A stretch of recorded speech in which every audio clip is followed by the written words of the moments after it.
I don't want to like burn the place up with the coffee maker and ruin a monitor and be like, okay, screw you. I'm finding a different person to talk about fantasy football. All right. All right. Here we go.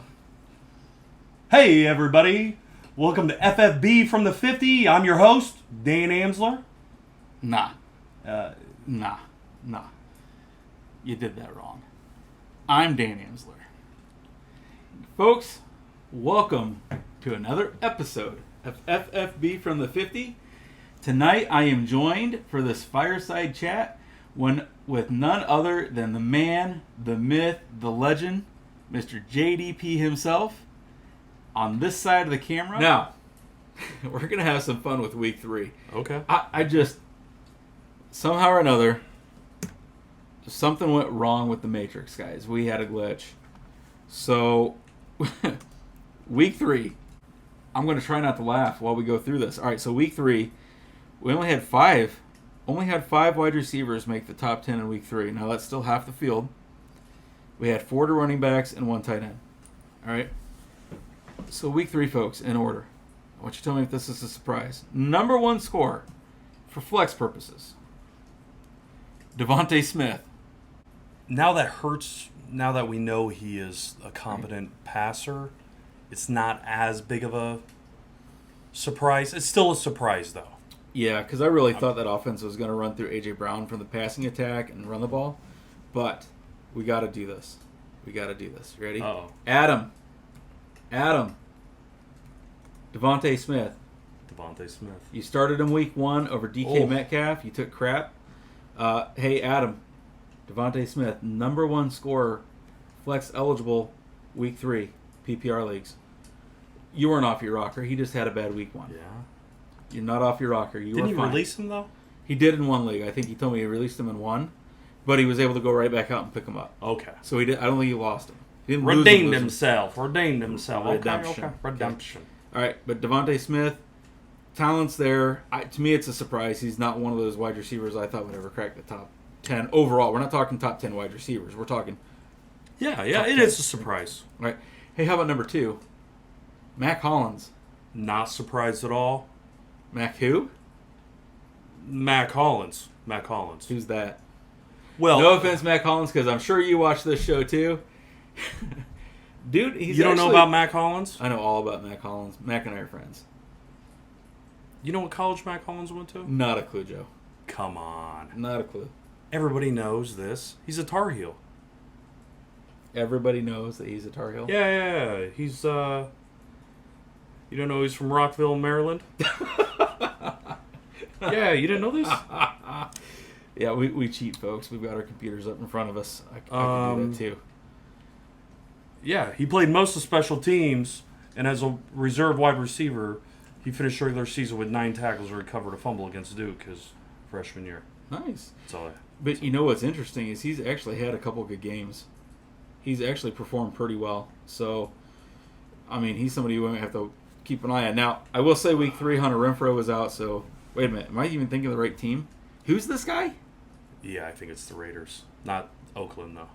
Vegas? Yeah, Vegas. Los Angeles? You know, though, kind of freakish, though. I know who Mac Hollins is. Now that we all know who Mac Hollins is. He led all NCAA major college players. I don't know if I've ever heard this. But he averaged 24.8 yards per reception. That's what? Almost, we'll round it. 25 yards per catch. Is this guy like Randy Moss? I mean, holy I wouldn't go cow. that far, but I mean, jeez, that's a lot of. All right, so wait, hold up. He had 30 catches. Oh, okay. All right, I'm with you. All right, fair enough. Okay, all right. Okay. So number 1, week 3, Devontae Smith. Number 2, Mac Hollins. Number 3, Khalil Herbert. Duh. I mean, right? He's big time. Of course. Everybody knows that. Right? But I got to give him props, though. I have to give Daniel props. He's been talking Khalil. How do you say his name? Herbert. Khalil Herbert. Khalil Herbert. Khalil Herbert. Herbert. Herbert. Dan's been giving him props for like 2 years now. So he's just an absolute He was a stud. rookie last year. 2 years. Oh, This that's year and right. last year. This year and last year. Sorry. You liked him last year. I did too. like him last year. Well, I like him too. I mean, What- but I didn't get to see many Bears games. Right, but You don't get it down but there, if you do you? remember, because we talked shortly after the draft when the Bears drafted him, and I said, "Hey, that's actually that's a decent pick. I think Pace did pretty well. Mm-hmm. Hate to give him credit, but I said at the time I thought that was a good pick. Yeah. So yeah, I love Khalil Herbert. I think he is more talented than David Montgomery. I've said it on the regular show, one of the, maybe even a couple of the regular episodes, Mm-hmm. and I talked about it with Dave. I think just from a talent standpoint, I think Khalil Herbert's Mm-hmm. beyond David Montgomery now at this point. Yeah. Still as a surprise, I think next year, if Khalil Herbert ends up winning the starting job for the Bears, I don't think next year this would be a surprise. Yeah. For now, it certainly is. You know, he wasn't even the starter. He only was in there because David Montgomery went down. But he had 157 rushing yards, had over 170 total yards because he had 2 receptions for 20 yards, scored 2 touchdowns on the ground. That's the kind of talent. I mean, we talked last week on the 5 up, 5 down. David Montgomery averaged something crazy like 8 yards per carry. But even having said that in week 2, it was crazy against Green Bay. Oh, yes. Okay. Right? So even though he averaged, I think Khalil Herbert actually averaged like 9 yards per carry in that game. So is it a surprise for now? It is. Mhm. You know, he wasn't even projected On to this play a list, whole lot. yeah. But Yeah. next year, will it be a surprise? No. He stood out to me that for against San Francisco, but that was a mud bowl. But But he he- stood out to me how thick he's gotten. Like Right. he's building himself to be a starter. Right. So what impressed me last year, even as a rookie, so last year he had the twitchiness that you want. He had the speed. Mm-hmm. He has put on muscle. But if you ever watch his runs, folks, seriously, if you want to see, I don't even know who to compare him to. Maybe the I haven't watched. I don't know. enough. I haven't don't got know who to watch compare him him enough to. to compare him. Watch when he runs the ball if you get a chance. I have never seen another running back that has the same vision Oh, wow. that he has That's running for the Bears. I mean, you'd probably have to go back. And I'm not, folks, when I say this, I am not comparing him to Walter Payton. I'm not. But from a pure being able to see the field in front of him and watch those holes open, he almost demonstrates some of the same patience that made Le'Veon Bell so good okay. with that explosiveness. I can deal with Le'Veon Bell, But there's almost more. Well, here's we might to have me, to edit out the Peyton part. Well, I'm not comparing him to you. But it's hard with the Bears fan not to be excited about your running backs, right? Of course, yeah. What's really interesting is watching. There's almost an anticipation that he has. I think he is. I don't know if he speaks well, but I think got to run fast, got to speak well. Well, he went to VTech. VTech's a good school. But where did He's probably not an engineer, but he speaks where well. did Michael Vick go? Does he speak well? That's Just saying. good point. But point. it's interesting. So when I was watching him run, so you know, I played offensive line back when I played football. Didn't play for very long because I broke my elbow. Couldn't play. Couldn't pass a physical after my sophomore year. It's really interesting. So when I watch a football game, I'm not just watching for fantasy purposes, folks. I love football. Love football. I like watching those offensive linemen work, and it's really interesting because with Herbert, he would get in behind those linemen, but he knows the game so well. You can tell he's studied, and he's paying attention to those linemen, which is really impressive. And some of it just has to be instinct because that offensive line, they keep swapping out right guard positions for the Bears, you know, trying these different line combinations. But go back, watch that game, watch his patience, watch his vision. The explosion that he has through the gap, a lot of NFL players have that, right? I mean, you pretty much have to have that to play running back in the NFL. Yeah. But I think there is something special about Khalil Herbert. I think it's his vision. I think it's his instincts. I think there's something special there. So again, absolutely is a surprise for this week. You heard it here first. I mean, I'll sing this man's praises. Hey, So, all right, we got to move on because I haven't got to see him a lot.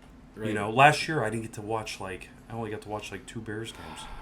Couldn't get it down there in Indy. So right. I'll take your word for it. Yep, something special. Go out on YouTube and look up Khalil Herbert highlights, folks. Go down to the comment section. Let me know if you're as excited about him as I am. If I'm drafting in a dynasty league, he's the guy I'm targeting. Okay. The problem is he got taken under a dynasty league like literally just 1 or 2 picks in front of me. Because there's somebody else I know in that league that feels the same as me. So, although I don't think that's true. I think he's high on him like I am, but I don't think he looks at the game the way that I do. But regardless, we're off track. Let's get back to it. So Mark Andrews, number 4. I mean, he's been a regular on this list. I mean, right? Yeah. Number 5, Hollywood Brown. Hollywood. Now, he's the guy that you got on your dynasty team. Mm-hmm. Right? Yep, on the bench. On the bench. Mm-hmm. But in your defense, really, he hasn't done much up until week 3. Kyler Murray's not looked well. If you go back to episode 8, folks, I would strongly suggest you actually go out right now and try to trade for Kyler Murray while his stock is down. Don't forget, Rondale Moore has not played. He's coming back healthy. Eventually, they are going to go ahead and get DeAndre Hopkins off suspension. His first 6 games, he should be back for that 7th week. Oh, really? Okay. Yep. So Kyler Murray's stock, I think, is about to turn around. His team's going to get healthier. And Call of Duty doesn't come out till like early November. So you should be good. You should be good. Yep. Now, having said that, tune in to the next episode of the Fantasy Football Fireside Chats. We're going to talk about the impact weather has. Kyler Murray plays against... Who does he play against this week? Is it Carolina? I think it's versus Panthers? Carolina. Is it Panthers? At Carolina At Panthers. Carolina, which is Charlotte. So the remnants of Hurricane Ian might be in that area. Make sure you watch that very carefully, folks. Weather has a huge impact on the NFL, on fantasy football. Make sure you know what's going on. Also, prayers to everybody in Florida. Yeah, and we're going to really hit on that here in a little bit because, it's fantasy football is fantastic. It's great, but that's real life or death situation. That's people losing life. That's people losing property. We're here having a good time. We're safe. We're up in Indiana. We're away from the mess. But I've done missions work in hurricane-stricken areas. I'll just tell you what you see on the TV. When you go and you visit those folks, you see what they've been through. It doesn't do it any justice. All right. Number 6, Derrick Henry finally makes an appearance on the top 10. Yeah. Hey. Okay, so that's kind of nice to see. Number 7, Jamal Williams. That is a surprise. Okay. Russell Gage. Number 8. Yeah. Zay Jones, number 9. Yeah. Devin Singletary, number 10. Mm-hmm. All of them. What happened in week 3? We've got Devontae Smith, Mac Hollins, Khalil Herbert, Hollywood Brown, Jamal Williams, Russell Gage, Zay Jones, Devin Singletary. Like, you look at that list, and really, I'd say the only 2 that look like they should be on there just based upon the way that the drafts went was maybe Mark Andrews and Derrick Henry. I mean, that's crazy. That's crazy. That just shows you the volatility that we have in fantasy football sometimes. Now, the really funny part is, and again, go down to the comment section because I want to make sure you get your props. If you started any of these guys outside of Mark Andrews and Derrick Henry, those are layups. Those don't count. If you started any of those other guys on your fantasy team this week, go down to the comment section. Let me know. Let me know if you're like Joe and left him on your bench, or if you had him in your starting lineup. And if you have them in your starting lineup, I'm impressed. All right. A little something about Zay Jones. Because, do you know anything about Zay Jones? I really don't. He went to East Carolina. Okay. And I know he was a freak at East Carolina. He was the number 1. He's the number 1 in career receptions in Division I football. No kidding.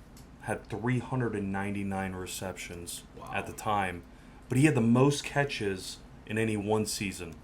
Can you guess how many catches he had in one college football season? I don't even want to try to wager a guess, Joe. What did he have? 158 in one season. Holy smokes! Yeah, that's crazy. That's some production. That's production. That's production. Yeah. So I'm glad to see that he's getting some looks in the league now, because he's not young. Let's see, he's 27 now, so he's in his prime. So right. Yeah, but I mean, he was a stud back in college. Wow, that's crazy. Yeah. So now